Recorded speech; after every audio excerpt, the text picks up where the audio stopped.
जय Gurudev sir. मी शैला नंदनवनकर. गेले 7-8 वर्ष मला प्रवास केला की किंवा 1 तास बसलं तरी माझे पाय खूप सुजत होते.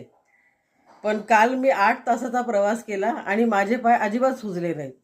आता तुमचा क्लास मी 1 तारखेपासून जॉईन केला आणि शरीर शुद्धी वगैरे झाली, त्याच्यामुळे झालं असेल म्हणून तुम्हाला धन्यवाद देण्यासाठी मेसेज केला.